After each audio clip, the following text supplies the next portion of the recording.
This is the 19th season of Bass Talk Live.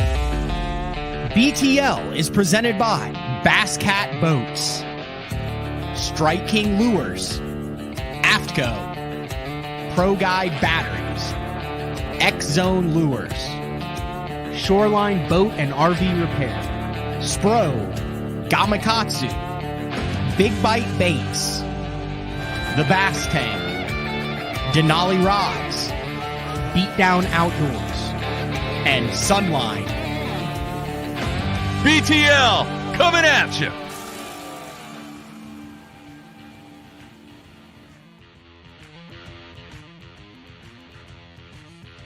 Good morning and welcome to another exciting edition of BTL Bass Talk Live, where we are going to talk about bass fishing. We have a rare occurrence on this Monday morning, August 21st, 2023, where we still have some hot Elite Series action going on. It looks like Koya Fujita is in line to win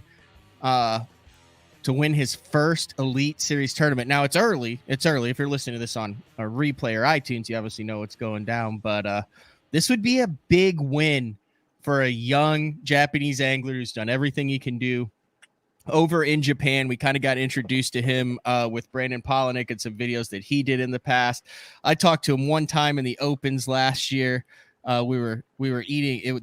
It was free hot dog day at one of the Opens, and he had Sego was there, who is one of the top bass fishing photographers in the world. So I wanted to introduce this guy who's been kicking our butt all year. So I got to talk with him and his camera crew briefly, and then obviously we know what he's done with the wacky rigged crab this year, and the fuzzy dice this year, and the live scoping and the ultralight line.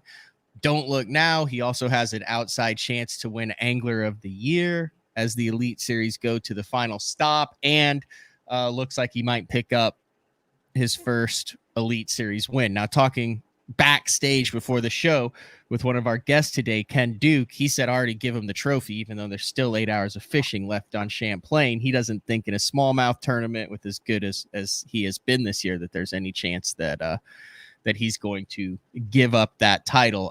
Good to be back in studio. A full week of shows. We have Omnia Fishing, Polish Pete, and Trevor Lowe on tomorrow. Still working on a cool guest for Wednesday, and then Uncle Frank on Thursday. But today we have a couple of cool guests, return guests. Obviously, we have the one and only from Fish Insider now.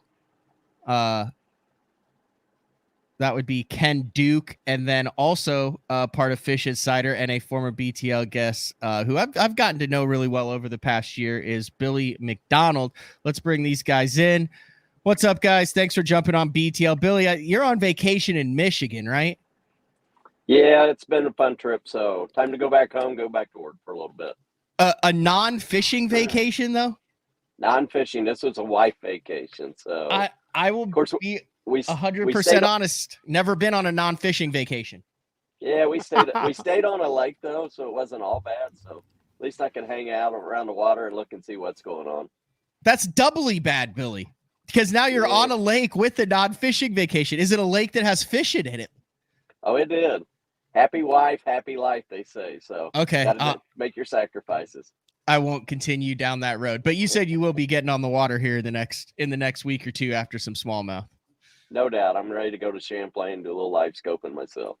There you go. Ken Duke, thank you for jumping back on BTL. You have a new job title since the last time you were on. I do, Matt. Yeah, after almost 9 years at Fishing Tackle Retailer, I'm now starting a new company with Bill and some other friends and very talented people in the industry. We call it Fish Insider. And let me show off the logo right here. Get that headphones thing out of the way. It is. Fish Insider is going to be a print magazine. We've got a website. You can go to it right now, fishinsider.com. We've got an e-newsletter you can subscribe to at Fish Insider News. You can subscribe to these things on the website, actually. Where we are different, where we are stronger, where we are bigger, and I believe a lot more powerful is in our two other areas, which are consulting and production services, audio, video, social. And on the consulting thing, that's where Bill plays a really big part. with Fish Insider. Bill is one of the best bass pros I've ever met in terms of his skills off the water. You know, the insights he brings to a company, the connections he makes, the exposure he gives them, and the advice. And Bill is part of our consulting team. I do some of that as well. We have some other people who are really knowledgeable about the industry. I think one of the things that excites me most about Fish Insider is the traction we've gotten early in the consulting world. Billy, got to be excited to be a part of this, and I mean anything with Ken Duke is going to be interesting and probably successful. But are you along with me? Like, you learn something new from Ken every time you talk to him? Every day is a new adventure, to say the least. Talk a little bit about Bill is your involvement. charitable. I know. Well, Ken's usually the one passing out the outlandish compliment, so every once in a while you got to return the favor, right, Billy? Exactly. Talk a little bit about your involvement. It sounds like you're doing a lot on the back end of this, and excited to, I guess it's kind of, I wouldn't say a soft launch, but I mean, once people can get that magazine in their hands in September, that's going to be exciting. Yeah, and everything's gonna blow up here in the middle of September, and it's been wide open. We launched this on Friday before ICAST, and it's been overwhelming, accepted by everybody in the industry that we've talked to. So to be able to go out and help companies and help anglers too, you know, we're also trying to help some of the anglers there with the consulting and these companies. You know, there's a lot of great companies that are done on kitchen tables trying to get into the industry, but they just don't know how to break that edge. And we're trying to bring some insight to them to try to help them get into the industry in a bigger way. All right, let me ask you this. The majority of BTL listeners, I like to say, have the most educated fan base in the professional fishing industry. Now, it's not a huge fan base because I think it's small, but it is dedicated people. For the average guy, weekend fisherman, tournament fisherman, talk about like what Fish Insider, what the point is for them. They're not in the industry. They don't have a bait company. They're not in that. Like, what is the value for just the average bass fishing fan? Yeah, that's a great question, Matt. And I think that while we are geared, we're basically a business to business entity. Yeah. We are focused on the manufacturers, the dealers, the wholesalers, the rep groups. We're focused on those people, but we also put a lot of attention on professional anglers and want to be professional anglers. I think the folks who are trying to break into the industry in some way, they're going to find some value in Fish Insider. As a matter of fact, one of the things we're going to be cranking up here in the next couple of months is a very robust job board. So if you're looking to find work in the fishing industry, we're going to have a platform for you to find it. We're going to have a platform for you to perhaps even post your own resume and get the word out for what you're looking for, but also to find the jobs that exist out there. Because as you guys know so well, most jobs in the fishing industry get filled without anybody reaching out and really putting a spotlight on it. They're done through relationships. And if you don't know somebody in the fishing industry, it's hard to break in. And we want to knock that door down a bit, because obviously if more people are aware of openings in the industry, we're going to be able to choose from a larger, stronger pool, and we're going to make the industry better. And that's our goal, because we believe fishing matters. I'm not kidding. That is probably the most often email that I get is, I'm a college kid. I want to get into the industry. I have no idea how. Do you know of anywhere? Or I'm having a midlife crisis. I want to change my careers. I hate my current life. I want to get into the fishing industry. Can you help at all? But that's cool. Yeah, we're really excited about that. And there are just so many moving parts to Fish Insider. There's never been a company with the offerings that we have. And that's all due to the contributions of guys like Bill and Travis Lloyd, Nathan Benson, Art Newberry, Joel Vandekroll, Paige Zaslavsky. I mean, my gosh, a lot of very talented people are working, some in front of the scenes like Bill and myself today, and some behind the scenes, to make this the most powerful thing we can make it. And we think we're going to make a significant difference in the fishing industry. Billy, if people want to get this magazine sent to them or whatever, I mean, can they just go online and sign up for it? Go ahead, Ken. Didn't I'll know let you that take answer. that Well, one. they can, but what we would encourage people to do is, if you're already involved in the industry, then if you're a retailer, if you're a manufacturer, if you're a wholesaler or distributor, somebody who's working in that B2B world of fishing, this magazine is for you. How And you many can of those sign up. are there? How many people are out there that are like that? I mean, you go to ICAST, it seems like everybody is, but then you go across and you're like, man, that's got to be a small market that you're targeting. Well, I would say that our market for the magazine that we're targeting is about 10,000 people. Okay. And that would be the best estimate we have is that there are about 8,200 tackle dealers in the U.S. Wow. And then there's another couple thousand people who work for manufacturers, wholesalers, the other group. And we want to get to all those people. And I would encourage all those people to go to our website, fishinsider.com. You can sign up for the magazine. You can sign up for the e-newsletter. Now, for the folks who are maybe just aspiring to a career in the industry, maybe they're looking for a job within the industry, I think their best efforts are going to be to subscribe to our e-newsletter, Fish Insider News. You can do that at fishinsider.com as well. Read that thing. Initially, we're going to go out a couple of times a week, but very soon we hope to expand that to 5 times a week. And it's going to be full of industry news. It's going to tell you where there are openings and opportunities. It's going to tell you who the movers and shakers are, who's changing companies. And as you get into the industry, that stuff becomes very important to you, and it becomes a big deal. But for the person who's not currently already working in the industry, I would say the magazine is not targeted at you just yet. So hold off. But by all means, pay attention to that website, fishinsider.com. Get that e-newsletter, Fish Insider News, and you're going to be up to speed quickly. How'd you get Now involved in this, Billy? And we will have a digital magazine as Okay. well. Yes, we That'll be will. available out there. So, I mean, it is available. And the best way to do that is to sign up, like I said, to get on the website and sign up for the Fish Insider News. And you'll see that digital magazine come out as well. So, Okay. And Billy, how'd you get involved? How'd you get involved in all this madness too?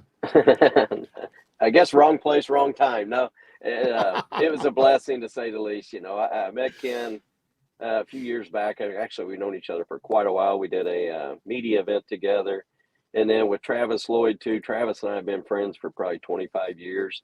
And we've all kind of been talking off and on, trying to find a way to do something else in the industry. And it just seemed like the stars aligned perfectly to make this happen. All right. You ready for Watts Bar in a couple weeks here? Now I'm going to St. Clair and try to clear my head. Watts Bar is going to be a grind. Catch all the fish before you go to Watts Bar. And be Exactly. Yeah. you got any stats on Watts Bar, Ken? Watts Bar is not exactly the most frequently visited venue out there. When it is visited, it's usually brutally tough. Yeah.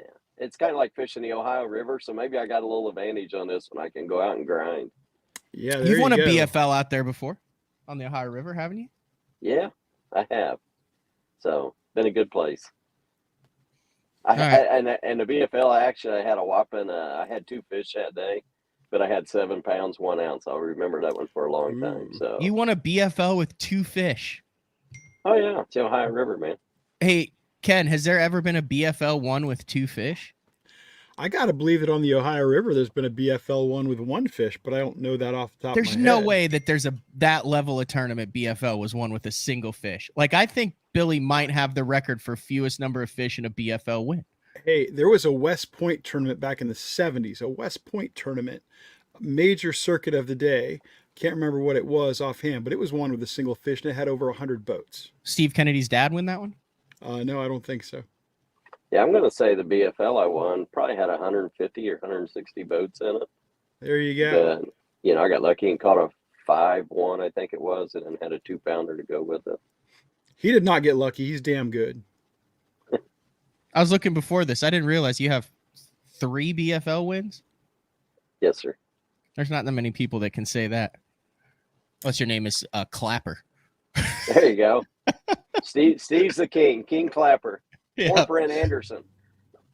Yeah, he's won a bunch too. All right, Billy, anything else you want to get in here about Fish Insider before we let... Oh, nope, he's done. We lost him. I think he got a call is what it is. He'll be back in. Oh, There he is. You back, Billy? Yes, I'm back. All right. Anything else you want to get in here before we let you get back on the fish-free vacation? Now I need to jump off here. I appreciate you guys letting me be here. All right. Thanks, dude. I appreciate it. All right. Thank Thank you, guys. Billy. Hey, Matt, while I'm thinking about it, if you don't mind, I also want to mention that Fish Insider works with fishing guides as well. If you make your living in the industry, we have something that will help you do better business. And fishing guides certainly work within the industry. I've got a lot of buddies who are fishing guides, and I always joke with them and say for them, every day is a blind date because they've got to assess things. But we've got some programs that we're getting ready to launch that are going to be lucrative and very powerful for fishing guides and manufacturers. Okay. You like that? You like blind date? Used to. No, I mean the fishing guide reference. Yes. That's I'm not prying, Matt. I'm not prying. that is a fantastic reference there, Ken. I never saw you back up so quickly. Do you know how many like bass fishing guides there are? There are 17 in the country. No, I have no idea, man. Do you have That's a great any idea? question. Because it feels to me like there's been more and more. Like especially recently, now you've got the specialty, especially with the forward-facing sonar and the big fish boom and all of the social media and access. To me, it seems like, and maybe it's just because I'm in the industry, but it seems like everybody I know is either a part-time guide, a full-time guide, a specialty guide. They do a few trips, a ton of trips. Does that seem like that to you? Like there's been a lot more guiding opportunities that have popped up specialty wise, especially over the past 5 years? That's a great question. I don't know. I don't have a feel for it. I will tell you, I think that by law, everybody who works in a Bass Pro Shops has to guide at least part-time. There's a couple of people I've seen in Bass Pro I wouldn't want to guide me. Oh, there's also absolutely. a lot that I have. Yeah, there's that's a great question though. I think the guide business has changed so much since I've been fishing. And listen, when I got into it, question. there wasn't the there's so many subcategories. You've got the, hey, I'll teach you your electronics. I'll get in your boat for X number of dollars and we'll go over electronics and mapping and stuff. That's one type of guiding. Then there's the, like what my buddy Rick Harris is doing with Hill Country Hammers down on OHIV. There's, hey, you pay $1,000 a day. We bust our butt, try to get you on a 10-pounder, a 10 to 12-pounder. It's almost like a trophy hunt excursion. Yeah. That one harkens back to the days in Florida back in the 60s and 70s where if you didn't catch a 10, you didn't pay. And then there were a lot of guys. Oh, yeah. Guys like John McClanahan, Dennis Ron, even Doug Hannon. Those guys guaranteed 10s. Guarantee you a 10. I'm assuming that's all live shad or golden shiners.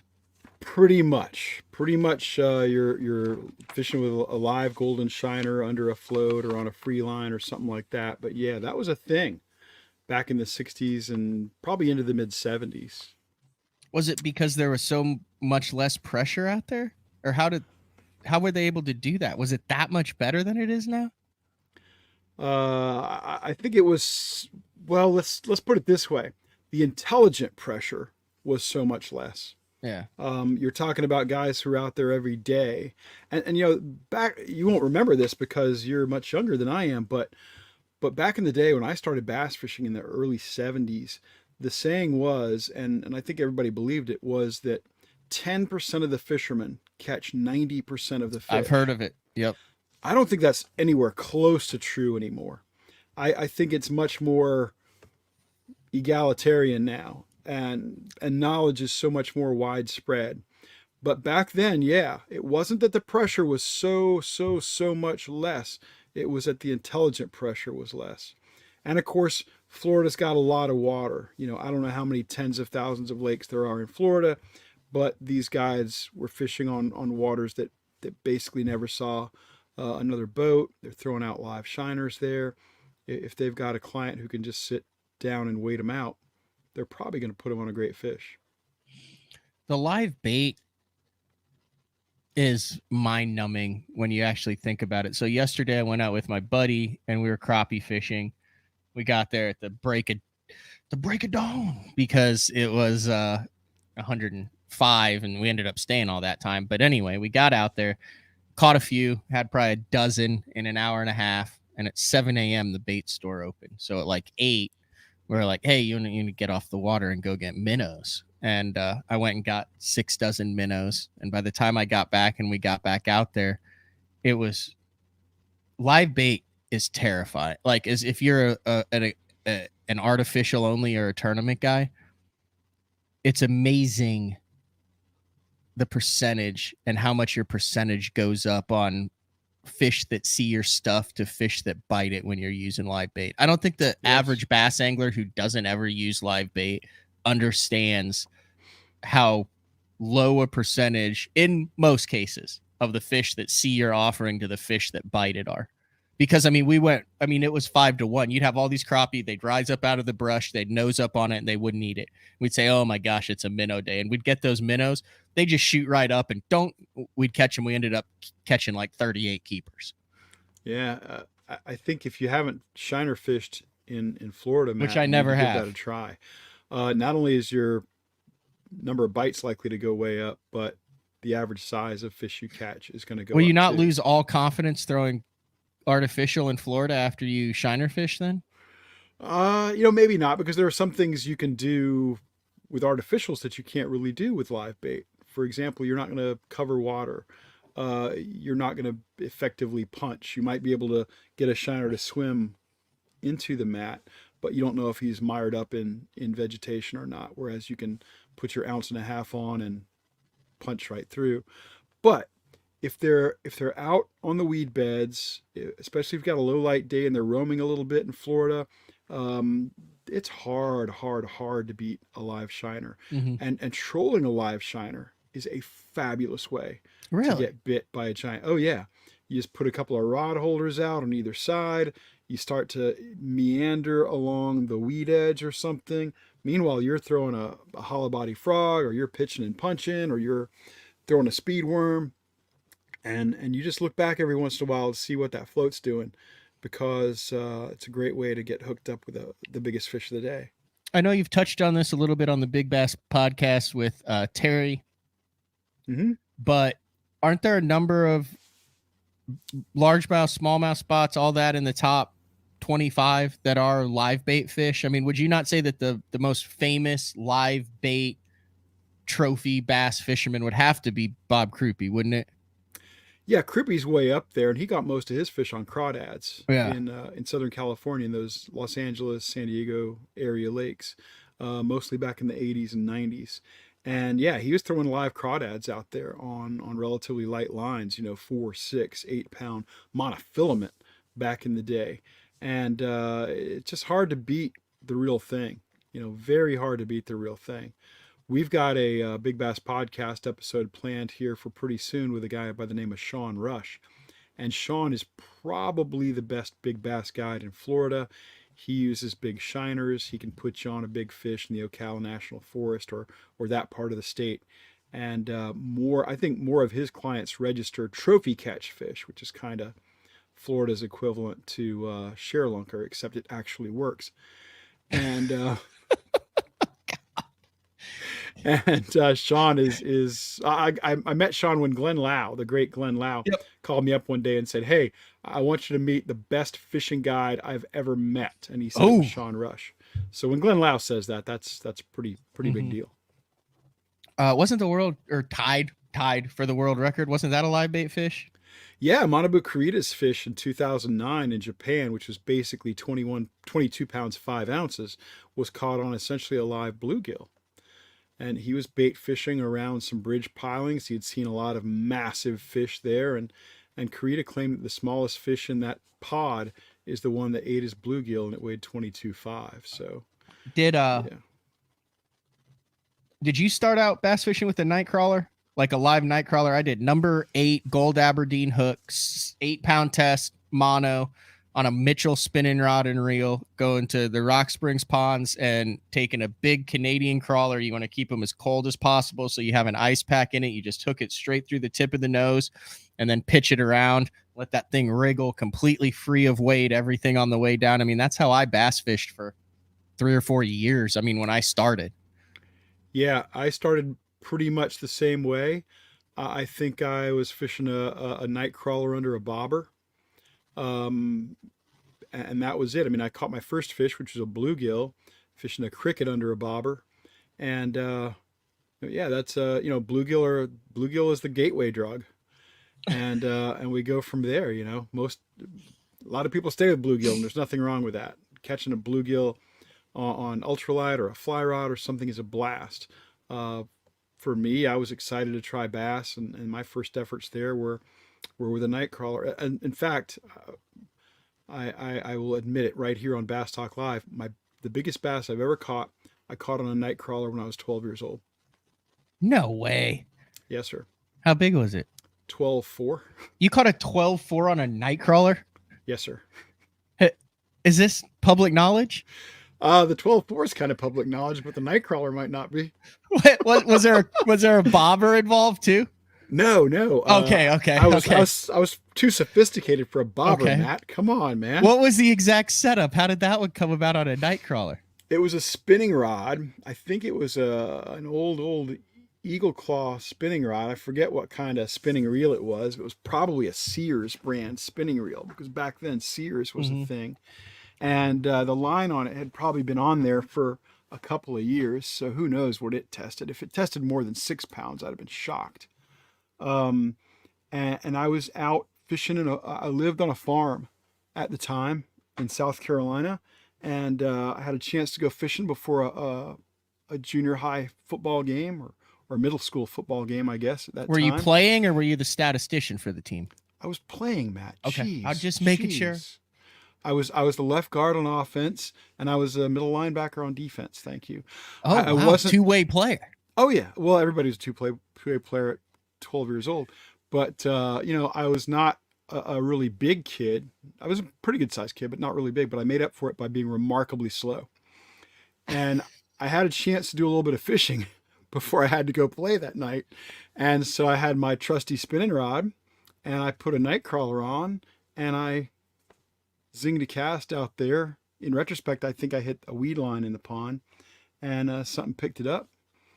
I set the hook, cleaned that fish, and ate it. Wait, you cleaned a 12-pounder and ate it? Cleaned a 12. Do you have any pictures of this? Yeah. Have you shown this on your show? I don't think we've shown it on the show.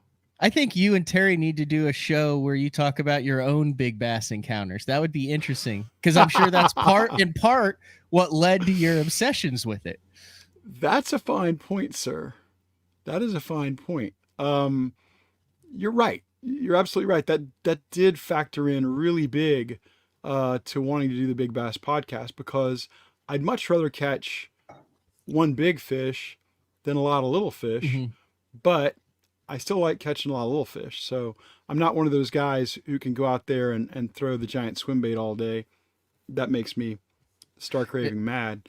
But I do like catching big fish. Was it you that was telling me that the two best tasting types of bass are spawning bass and bass over 8 pounds? No, do not pin that on me. I did not say that. I never said any such thing. No, I thought that was you. I have said a lot of outrageous things on Bass Talk Live, as you know. You have. Some of them have put me in timeout, but I did not say that. Nor would I ever say that. Okay. But bass are delicious. Let's not forget, bass are delicious. But I cleaned that fish.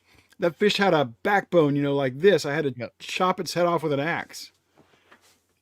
I was 12. I didn't know anything. On that note, we're going to take our first break of the show. When we get back, we'll talk about some more controversial stuff, because I believe that, and I don't mean this in an offensive way, because you wrote the record book, Ken. Like, there wouldn't be a record book without you. That's just the honest to God truth.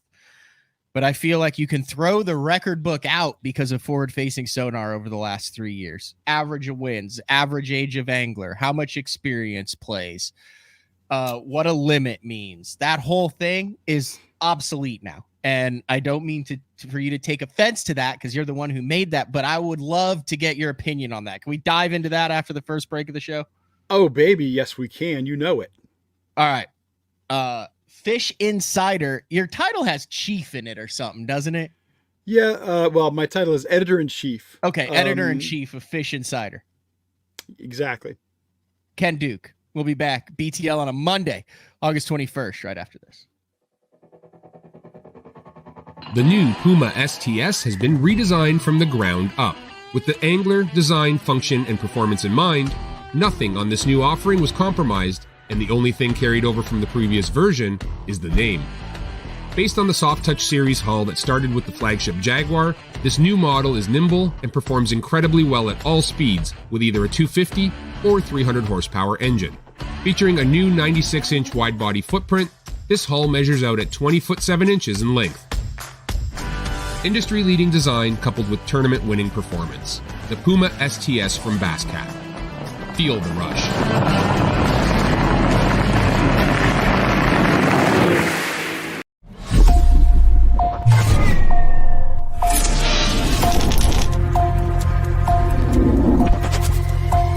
Everything you need, one legendary brand. Top one on Strike King.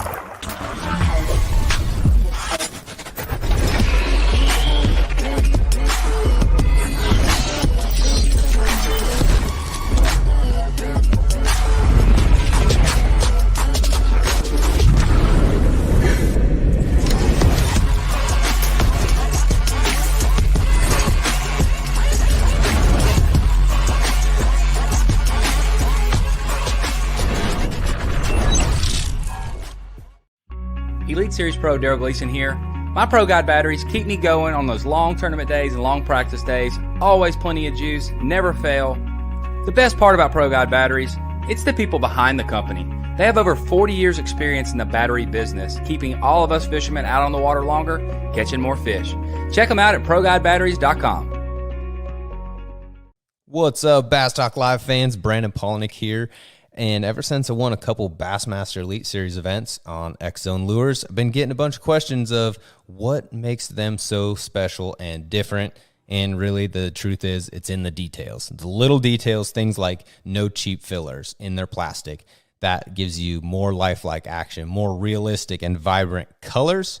But don't just take my word for it. Go to www.xzonelures.com and check them out for yourself. The great thing about the new Sensation soft plastics from Big Bite Baits, heavily scented, super soft, buoyant, comes in 7 great new shapes. I've got a couple of them of my signature series, the cliffhanger worm and the ramtail craw. Great for a flipping jig, football jig, swim jig, all that. Several other great shapes. Really excited about it. We've worked over the last year, catches fish all over the country, and I think it's going to catch fish for people everywhere you try it. The Spro Little John crankbait has been around for almost 15 years, and it is one of my go-to crankbaits whenever I need a fish in the boat, so you can never have enough new colors. That's why Spro's coming out with a handful of new colors, including Pearl Shad, which has this bleached out white look, but it's got this pearlescent, really pretty. We've got Copper Shad, which looks amazing in the water. It's got that purple flake on the back, really pops in the water. And then if you want some real pop, we've got Sparkle Shad, nothing but sparkles all over this thing.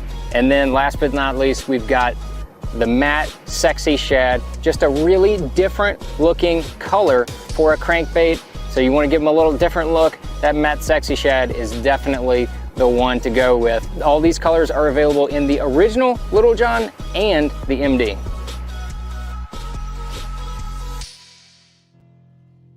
All right, welcome back, BTL on a Monday. If you notice there, we had a new commercial in there, the AFCO.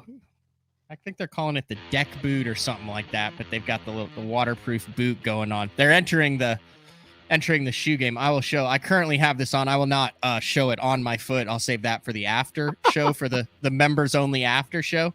Look, they make flip-flops now, and they're remarkably comfortable. And I'm a flip-flop guy. What a great company. What great people. They put their money where their mouth is when it comes to conservation, and it's not just to help sell more stuff. They actually believe it. Yeah. Like Bill Shed serves on like 9 million different like water, anglers' rights, fishing, ocean, like all the different committees. Basically, like that.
All right, we're back. How's that?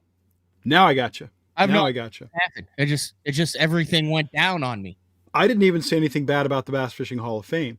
As a matter of fact, I am now a supporter of the Bass Fishing Hall of Fame. I am looking forward to going to the induction ceremony at the end of August. You're going? Yeah, I'm looking forward to being there. I hope I'm allowed in the door, but I am embracing the Bass Fishing Hall of Fame. All right. You have a lot of good friends that are in that Hall of Fame, but one of your good friends, Mike Iaconelli, getting inducted this time around. And of course, very well deserved. Mike's a slam dunk Hall of Famer, and I'm looking forward to watching him be inducted. I think September 28th. So good stuff. Oh, you say it too. Good stuff. That's what I say too much. Everyone's like, dude, you say good stuff too much, but maybe I got it from you. No. You're the one who infected me with that saying. You can't blame me for everything, Matt Pangrat. Come on. All right. Before the break and then the glitch, forward-facing Sonar, throw the rule book out on it, everything you've done over the last 20 years on who should win, how much it should take, where they should win, the whole 9 yards, no longer relevant. Yes, no, the floor is yours. I'm very interested in what you have to say about this and if you've done any research since forward-facing Sonar has become so prominent across the bass fishing landscape. First of all, I deny your premise that it has changed everything. I think it has changed a lot, but I don't think it's changed the things that you're referencing there. Let's offer a little bit of history and background here.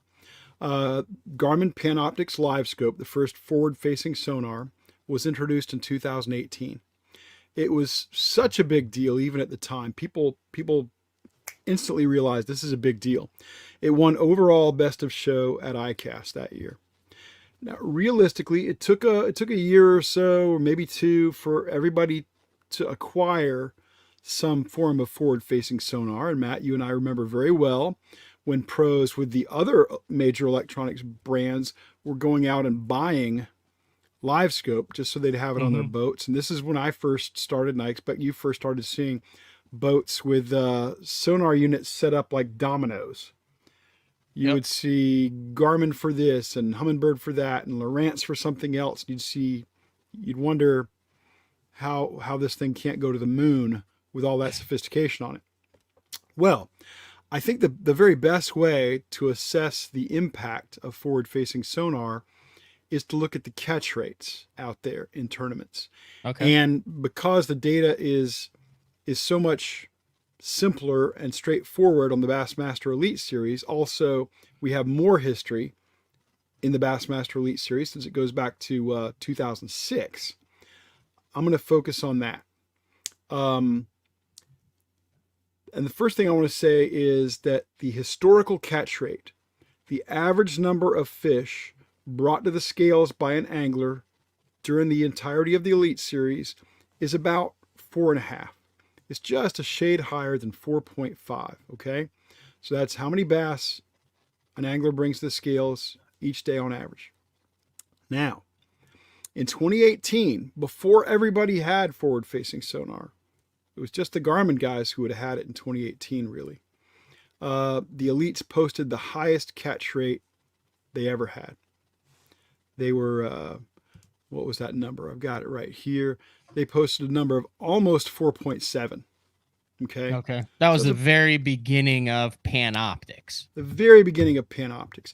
But let's also acknowledge that there are a lot of other factors that impact catch rates, and I want to come back to this at the end. But the things that impact catch rates, can we agree they are? Let's call it talent. Let's call it venue, how good the fishery is. Let's call it weather or conditions, and then after that, somewhere we have technology.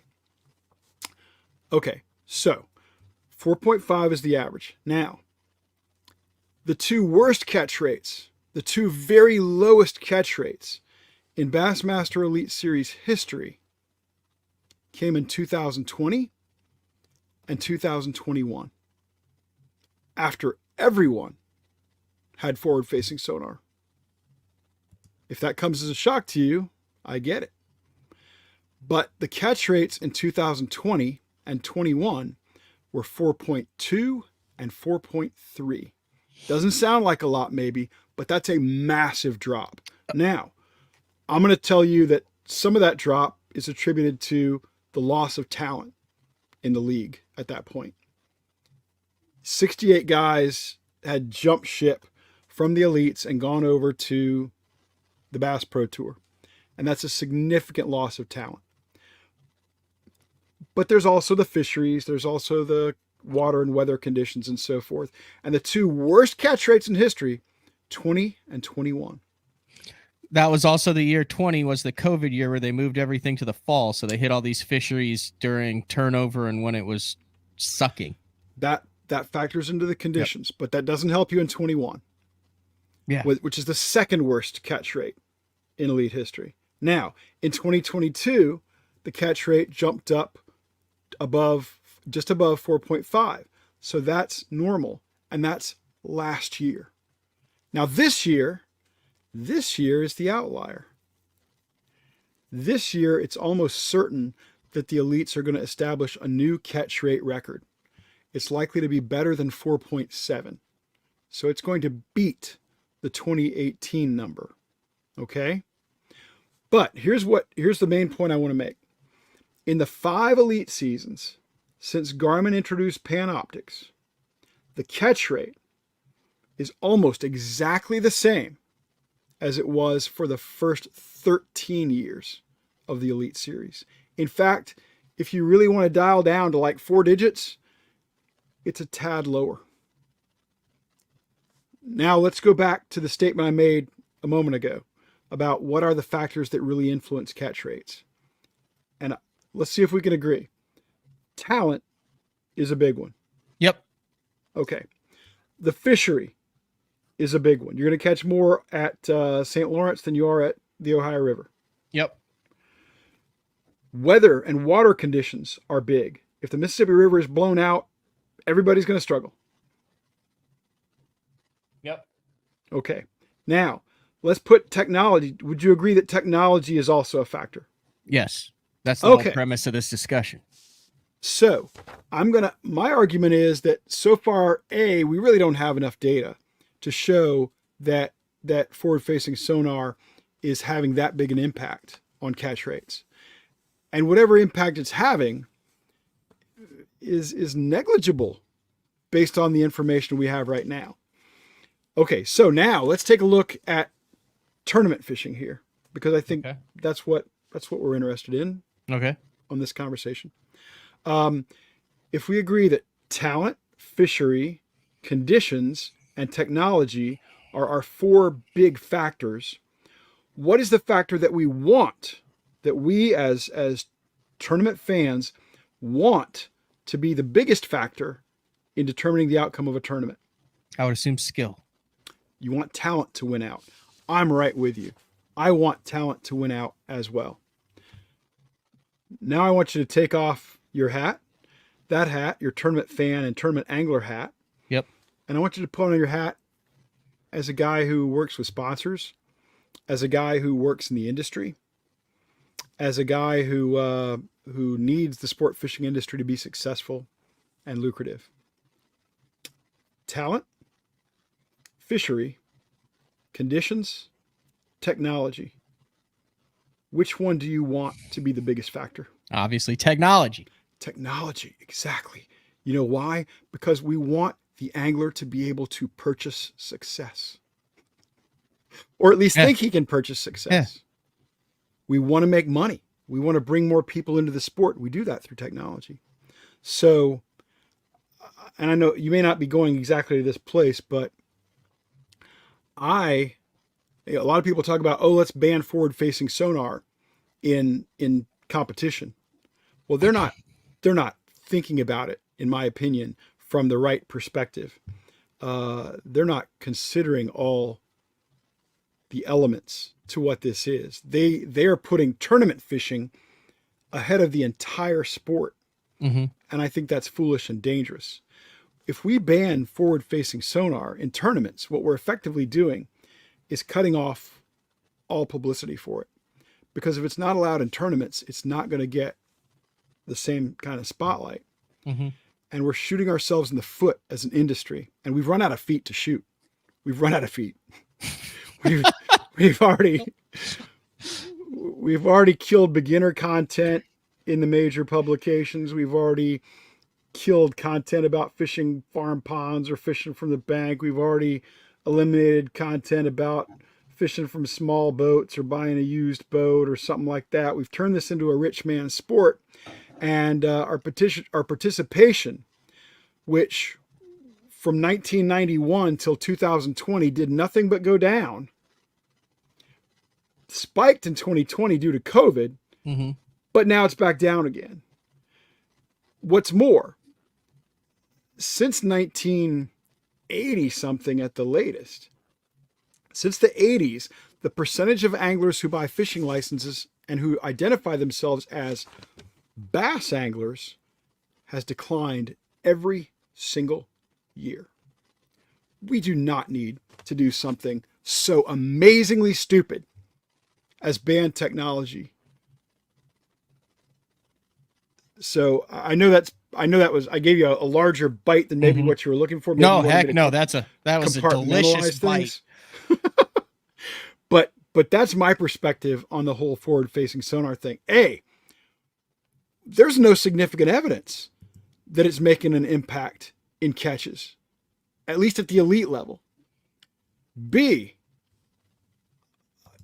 if we take it away, we're doing so without data. We're not following the science, and we're hurting the larger industry, which should be something we're trying to support, because tournaments need to support the industry, not the other way around.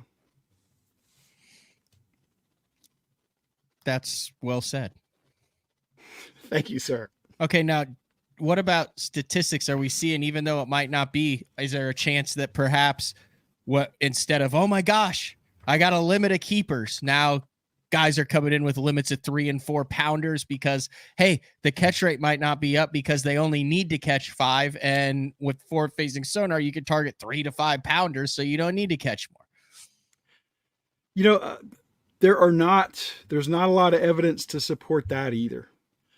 Since the onset of forward facing sonar, overall average bass weights in the Elite Series have inched up a little bit. Like, how much is a little bit? A little bit is like not pounds. No, it's an ounce or two. It's less than 2 ounces. So you've got the same, if not lower catch rates, and the same, if not slightly higher weights. Yes. So, and you know what? And like we were talking about earlier, is that due to talent? Is that due to weather? Is that due to fishery? Or is that due to technology? Bass fishing has so many variables. I think it's impossible for us to attribute any of those changes simply to technology. Is this all just BS? Is this whole thing a marketing BS ploy? Do the electronics companies have people in reverse psychology on the message boards and on, like, I mean, is Randy getting paid by all of the electronics companies to be a counterpoint to this, to actually make it seem like it's bigger than it actually is? Well, you threw a lot of different players at me in that. I'm just saying, is this a giant conspiracy deal? No, it's the industry doing what the industry does, which is, depending on your perspective, you point to heroes or villains. Mm-hmm. And if your perspective is that of a professional angler who maybe is a little bit behind the curve on the technology, then it's a villain. If you're an industry person who requires big sales in electronics, then forward-facing sonar is a hero. And if you're a person with limited tools, and you think of yourself as being a hammer, and I'm not talking about a good angler there, I'm talking about a tool, a hammer, then every problem starts to look like a nail. Mm-hmm. And I think that's just so narrow. And I hate that, because people need to, especially people who are in a position of influence and who have an audience, they need to consider other perspectives, and they don't. And I think it's quite often it's because of the Dunning-Kruger effect. They're just too stupid to realize they're stupid. The what effect? There are these psychologists back in the, 60s, 70s, 80s, Dunning and Kruger. And they did a fascinating study. And they determined that the less intelligent a person is, the more likely it is they'll never realize they're not intelligent. So the stupidest people are most likely to think they're the smartest. Okay. And the smartest people are most likely to have doubts about their own intelligence. Okay. So you show me somebody who is just damn sure of himself on something like this, and I'll show you somebody who's a freaking idiot. Okay.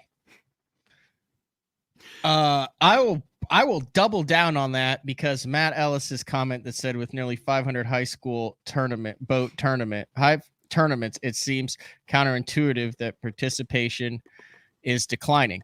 What he is referring to is the 480 boat high school national championship that took place on Lake Hartwell recently.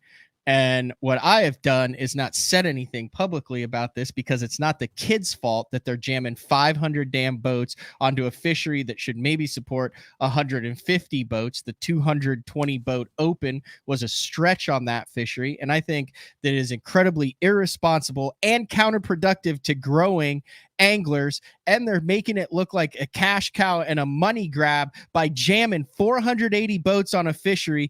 It's a disservice to the freaking kids who should have qualified for it. It's a shining example of a participation where we want these guys to experience the national championship. I think it should be 150 boat max. You're teaching them horrible freaking it's not the way it is. You're not teaching them pattern fishing. You're teaching them fishing in a crowd. This is not the way real life is. It is not enjoyable for the kids who have to get in the damn water 3.5 hours at 2:30 in the morning before the tournament starts. It doesn't highlight the talent, the skill, anything of these kids. It's a national championship. Not if you compete, you should make it to the national championship. I agree there are thousands of these things. I think it's incredibly irresponsible for the fishery to have 1,000 anglers. They're all bringing stuff in. It diminishes the experience of everybody as a whole. And while I am wholeheartedly for and support high school fishing, I think it's total BS that they would put 500 boats in a damn tournament and screw over the kids and everyone that's involved with it. And that should never happen again. And everybody who is in that should contact Bass, and they're doing it on FLW, and they're doing it in Texas and Independent, and it's everything on it, and it's giving high school fishing a bad name, and there's nothing good about that many boats on a fishery and in it, and there's people that need to be held responsible for putting that many boats on a freaking fishery in a tournament and screwing over that many people. And it really, really ticks me off, Ken. I agree with everything you just said there, Matt. That's too many boats. That's not a quality experience. I would say to Mr. Ellis, whom I don't know, and with all due respect, sir, that is a ground level view of the sport. You went out there and you saw something. You know what? If you went out and you saw somebody catch a 10-pound bass on his first cast, you would think that's what everybody does in one cast. What I'm telling you is that license sales are down across the frickin' nation. Okay? I'm not looking at one derby on one body of water. I'm looking at the U.S. Fish and Wildlife Service numbers across the country. And that's what you got to look at, man. You can look out your window and see any number of things. You can look out your window and see a tornado and assume they're everywhere when they are not. And you can look out at a tournament on high school somewhere at Hartwell or wherever it was, and you can see 500 boats. But that is not the national story. You got to pay attention to the bigger picture here, because if you look only out your own window, God knows what you might see. And yeah, there are challenges too at that local level, but I'm trying to talk about a larger perspective. We're here on Bass Talk Live. People all over the country and the world are watching this show, and I'm trying to speak from a bigger perspective. You do know Matt Ellis, though. He was from the Outdoor Scoreboard. You remember Matt? Hey, Matt. Anyway, I was going to do an entire 15-minute segment on that. I want to do an entire show on it. I get emails. I get messages from frustrated coaches. I get messages from frustrated fathers. On the other end, I get messages from people who have won these tournaments that are like, hey, we want to come on. It turns it into a total crapshoot, in my opinion. Well, I agree with you. And Matt, I'm sorry if I came off a bit strident there. It's No. unfortunately what I do. But to Matt's point that it was counterintuitive, yeah, that's counterintuitive, but you're only looking at one thing. No, I mean, my know. God, if you went out there and the ramp was empty, you'd say to yourself, "Oh my God, nobody's fishing anymore."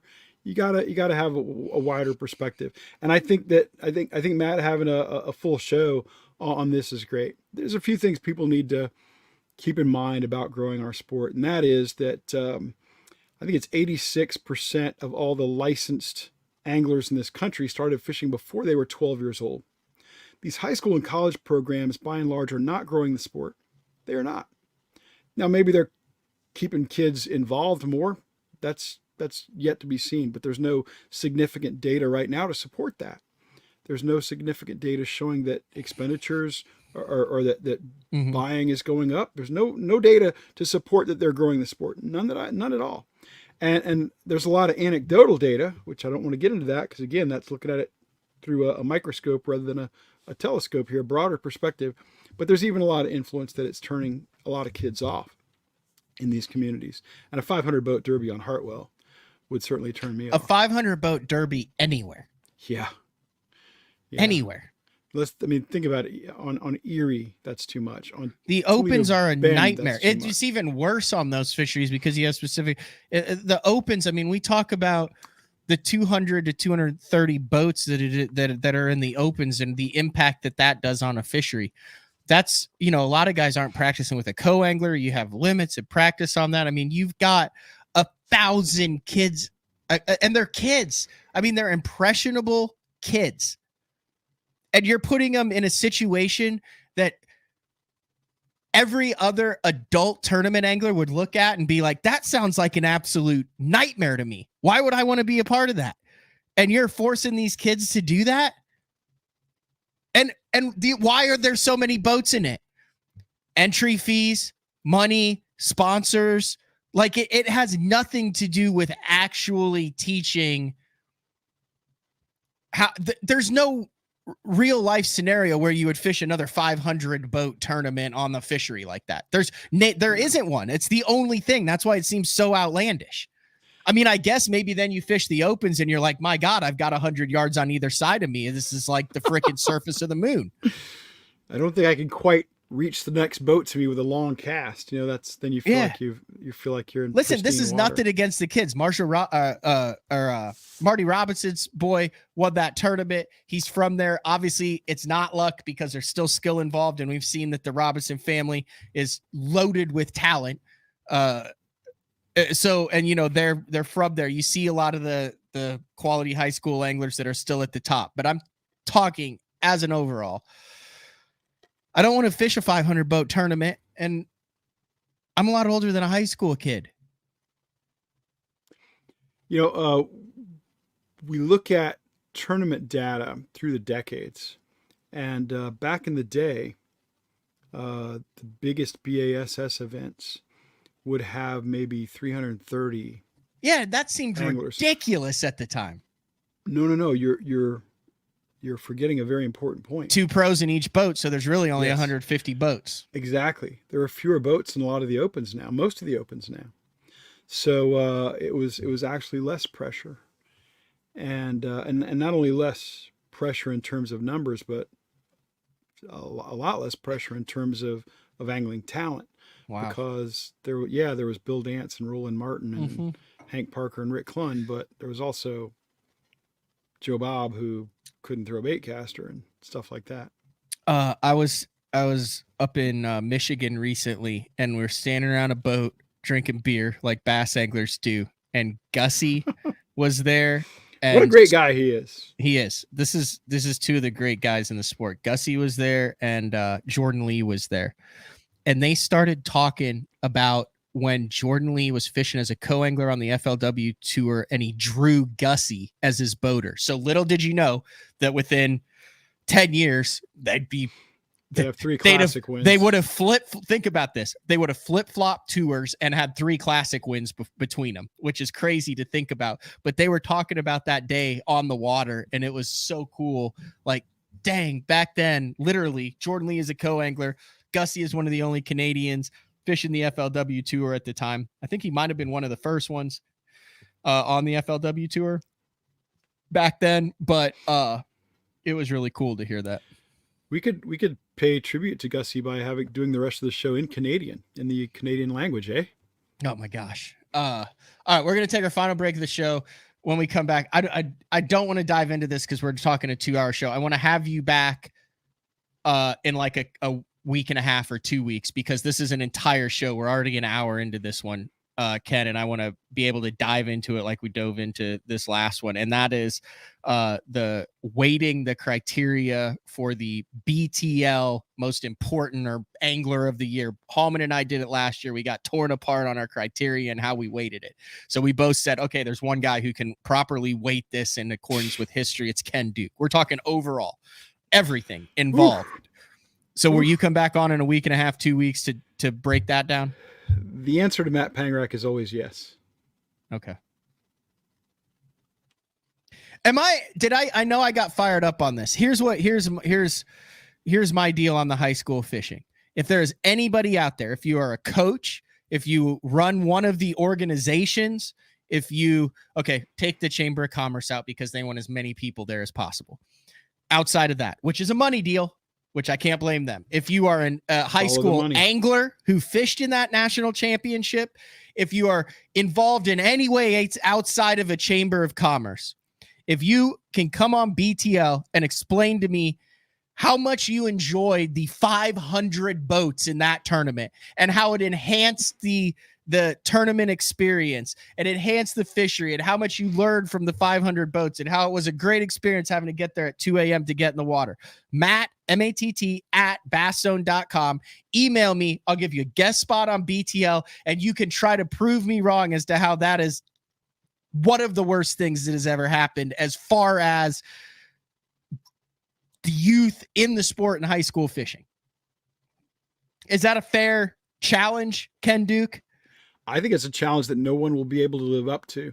But I think the only entity in the mix that's going to be able to fix that is the sponsors.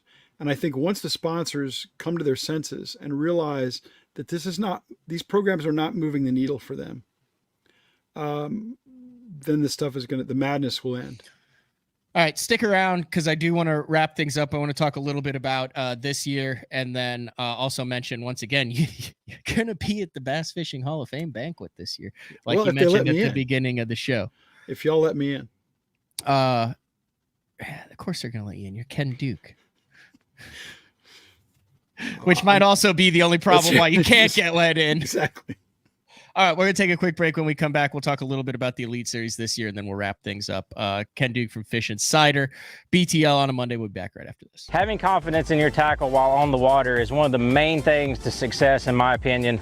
In the last couple of years with Denali, I've had just that. From anything from spinning rods, casting rods, tungsten products, even now to casting and spinning reels, I have the confidence to go out there and get the job done and know that all my equipment is going to handle it and do it just the way I want it. The thing about Denali is you've got great quality products at a great price point, so make sure you check them out. Shoreline Boat and RV, dock rash, storm damage, collision repair, that deep scratch or gouge from trying to access that secret creek. Shoreline Boat and RV can get your prized possession back in mint condition and looking good on the water, fast. All repairs are done in-house, so they're able to get your boat or RV back to brand new, quickly. All Shoreline's work comes with a rock-solid warranty. Find out more at ShorelineBoatandRV.com. Kansas City, Austin, and Tulsa. Are you looking to install your own fishing electronics? The solution is the Bass Tank Power Harness. It takes the guesswork out of installation. No more voltage issues or interference. Designed by an engineer so that you can get professional results right there in your own garage. Installation done right with the help of the Bass Tank Power Harness. You can feel confident knowing that your installation was done right. The Bass Tank Power Harness. Give us a call or order yours today at thebasstank.com. Get the best patterns backed by tournament data. Start by finding the best 10% of your lake. Know exactly what to look for and what to throw. After that, just put them in the boat. Try the Deep Dive app today. Look at that beast right there. I'm the kind of guy that never leaves the house without a pocket knife. And Gamakatsu's come out with the EDC series of knives. EDC stands for everyday carry, so whether you're on the water or off, you can always have it with you. The best thing about it to me is that assisted open feature. With this D2 blade, you've got it right here at your fingertips. So if you can't find your scissors, you need to cut a knot, you need to cut your braid, you've always got it.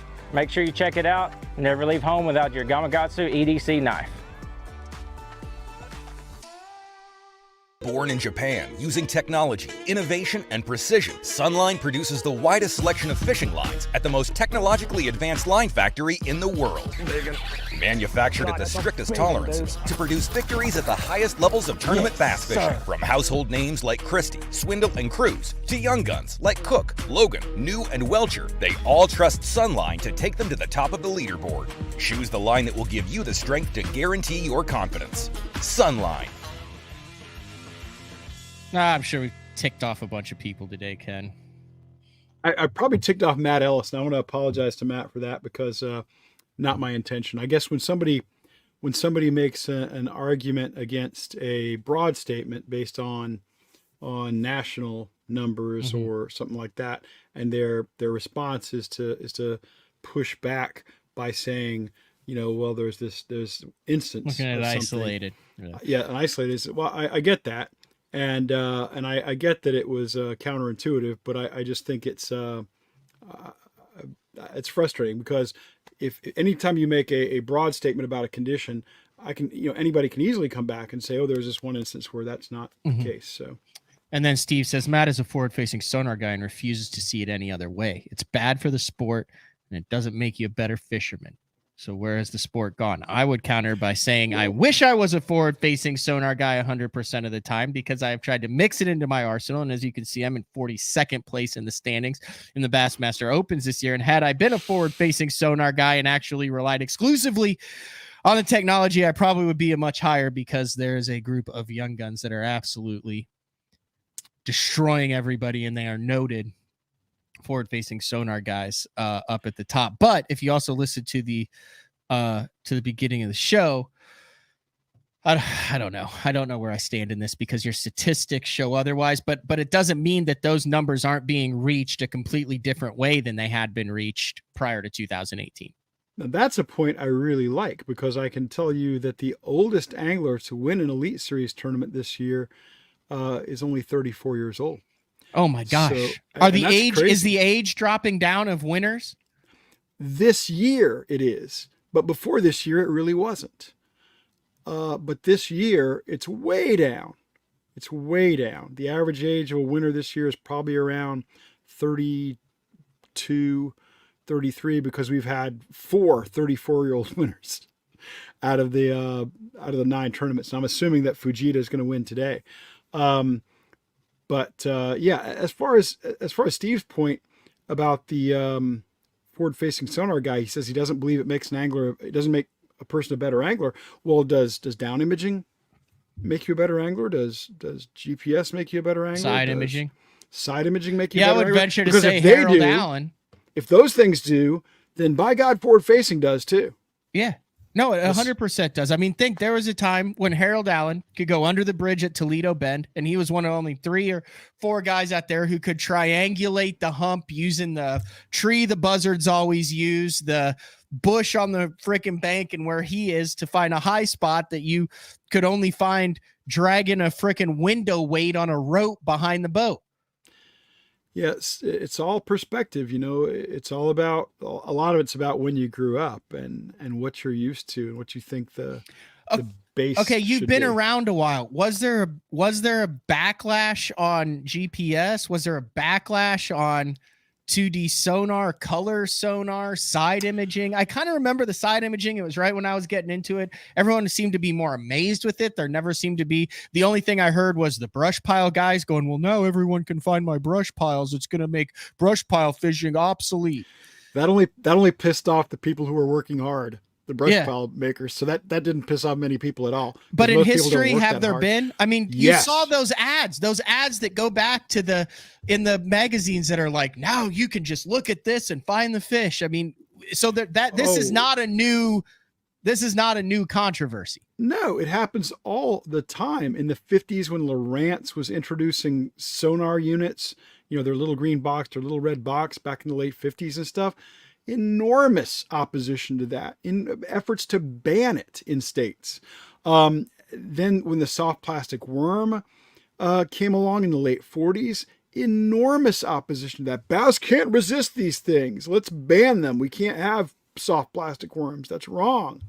And of course, not so much pushback on GPS, but GPS kind of came in gradually. GPS was available, but not that good. And then suddenly, when the U.S. military kind of released a lot of the blocks on it and made it wildly accurate, it didn't just suddenly burst on the scene. FFS is way different than the other technology. How is it really different than the? It's literally, Steve. It's literally the same. It's just at a different angle. It's 360. Come on. There were people going.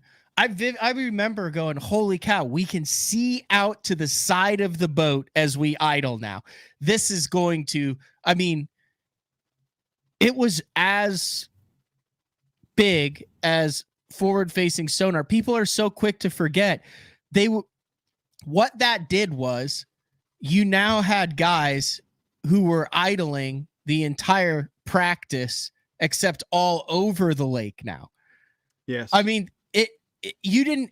don't remember hearing people talk about when Timmy Horton on Kentucky Lake on the final day side imaged for 7 out of his 8 hours before he saw a group of fish on his side imaging and he pulled off and caught 20 pounds on it. I don't remember hearing the people going, what, why? Oh, this is horrible. No one wants to watch a guy sit and idle for 7 hours and then catch him. It was celebrated as, look at the balls this guy has to sit in the driver's seat and look for a school of fish for 7.5 hours. And he's looking on the side of his boat while he idles. But for some reason, if a guy wants to look while standing on his boat in front of him for the same amount of time before he finds a school of fish, that's boring and it should be banned.